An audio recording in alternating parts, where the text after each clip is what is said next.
Let me express my thanks and appreciation for the visit from President Arroyo. As we discussed during our meeting here and our delegation, the relationship between the United States and the Philippines dates back many years. It is a friendship that is forged not only in treaties and trade relationships and military relationships, but it is also strengthened by very personal ties that exist between our two countries. We are proud to have 4 million persons of Filipino ancestry contributing to our country each and every day in all walks of life. The fact that we have Filipino veterans who have fought side by side with American soldiers on behalf of freedom. All those things have strengthened the relationship between our two countries. I am very pleased that President Arroyo has made such good progress on dealing with counterterrorism issues. She has initiated a peace process in Mindanao that we think has the potential to bring peace and stability to a part of the Philippines that has been racked by unrest for too long. We are very grateful of the strong voice that the Philippines has provided in dealing with issues in Asia, ranging from the human rights violations that have for too long existed in Burma to the problems that we're seeing with respect to nuclear proliferation in North Korea. I am looking forward to my travels to Southeast Asia, and the Philippines will be the coordinating country in the U.S. relationship with ASEAN, the primary strategic organization for Southeast Asian countries. And in addition, the Philippines will be chairing the Non-Proliferation Treaty Conference that will be taking place next year.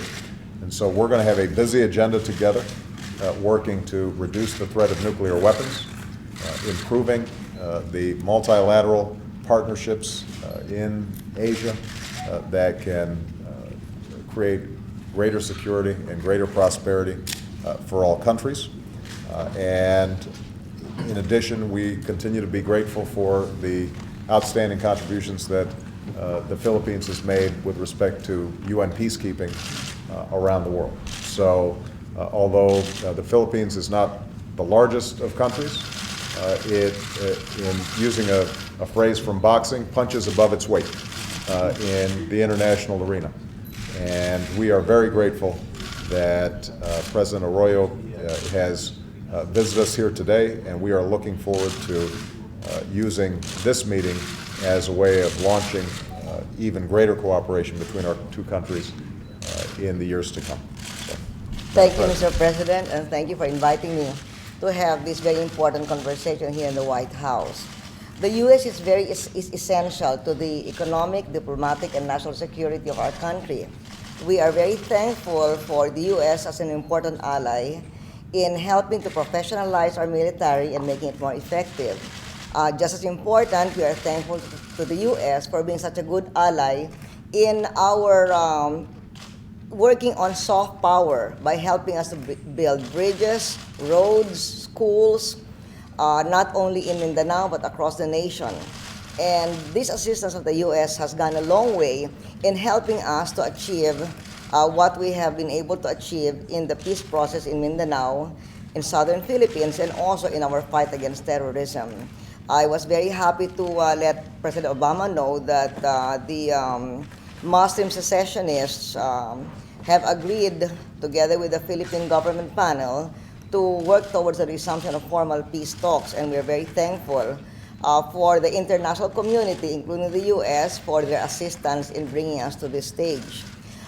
Internationally, we stand foursquare behind the United States on the position that it has taken with regard to Burma and with regard to North Korea's nuclear adventurism. We also applaud President Obama for his leadership on climate change, which is so important to the Philippines because we are an archipelagic country, and the severe climate change is going to be disastrous for our country. We are already feeling the weather pattern changes in the rising seas. We are also finally, may I say that I bring the thanks also of our Filipino veterans for the inclusion of the veterans benefits in the fiscal stimulus package, something that we have all waited for as a country for the last 60 years. So I'm very grateful for this opportunity. We thank the Obama administration for their new engagement in our part of the world, and indeed we look forward to a stronger relationship between the U.S. and ASEAN, and bilaterally a stronger relationship between our two countries. Thank you, Mr. President. Thank you so much. Okay, we're going to take two questions, one from a Filipino reporter. Yes, yes. yes. This gentleman right here, is this a good candidate, Madam President? Yes, Okay, yes, go ahead. very Thank you very much, prestigious. Mr. President. Yes, And President Gloria Macapagal-Arroyo. yes. I bring it from the Philippine media, sir.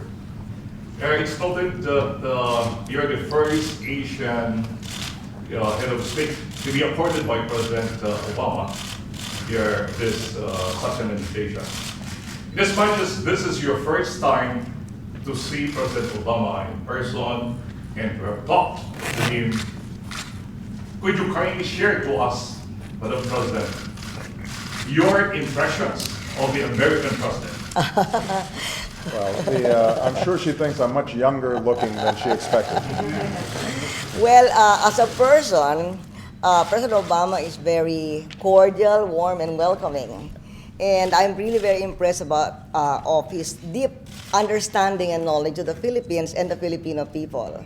The understanding of the close relationship between the Filipino people and the American people. And I think we connected very well also on our position with regard to Burma and Aung San Suu Kyi, with regard to North Korea and nuclear proliferation, with regard to human rights and terrorism. And we welcome President Obama's reaching out to the Muslim world, and also we are very pleased about his the importance that he accords to engagement with our part of the world. Mr. President, it will be ungrateful if I will not get your reaction. It will be greatly appreciated if you can also give your impression of our president. Well, obviously, President Arroyo has done outstanding work on a whole range of issues. She mentioned the areas where the United States and the Philippines are of one accord. But as evidenced here today, she's somebody who knows the issues. She has experience leading the Philippines through some very difficult times.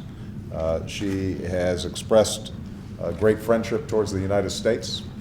And aside from her great personal charm, we are very appreciative of the concrete ways in which her administration has pursued strengthening ties with the United States. So I'm very grateful for that. Thank you. Okay, Jeff Mason. Double-barrel question for you. First of all, what do you expect to be the main message of the GDP figures that come out tomorrow? And second of all, what do you think will be the main message of your meeting tonight in the Rose Garden? On GDP, I don't have a crystal ball and I haven't received the figures yet. But I think if you look at the consensus of economists right now, it confirms that we have seen a significant slowing down of the contraction over the last several months. There are a lot of indicators out there that tell us that job losses, although still way too high, are not at the pace that we were seeing in January or February. Housing prices, went up for the first time in 3 years. The credit system, the banking system, the financial markets generally have settled down. You're not seeing the huge volatility or panic that you were seeing. And so all of that is a sign that we have stepped away from the precipice. You know, as Ben Bernanke and others across the ideological spectrum have indicated, we were in a position where we could have gone into a Great Depression. I think those fears have abated. But I suspect that the GDP numbers will still show that the economy contracted in the second quarter, that job loss is still a huge problem. And you don't have to read GDP numbers to see that. All you got to do is talk to the American people who are still losing jobs, losing homes, and worried about their ability to keep their health care and finance their child's college educations. So we're not going to rest until we have seen not just a technical improvement in GDP, but until the American people's job prospects, their incomes have rebounded, and that's going to take some time.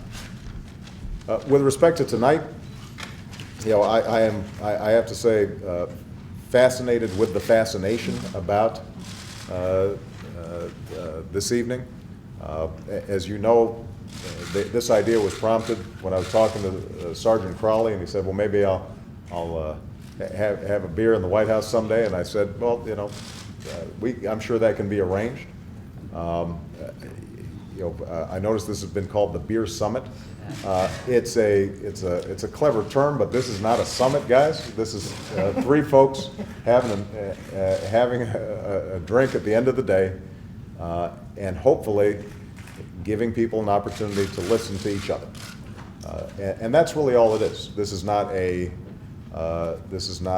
university seminar. It is not a summit. It's an attempt to have some personal interaction when an issue has become so hyped and so symbolic that you lose sight of just the fact that these are people involved, including myself, all of whom are imperfect. And you know, hopefully instead of ginning up anger and hyperbole, you know, everybody can just spend a little bit of time with some self-reflection and recognizing that other people have different points of view, and that's all it is. And so, you know, I will be surprised if you guys all make this the lead, as opposed to a very important meeting that we just had with one of our most important partners in the world. But the press has surprised me before. Thank you. All right, guys. Thank you very much.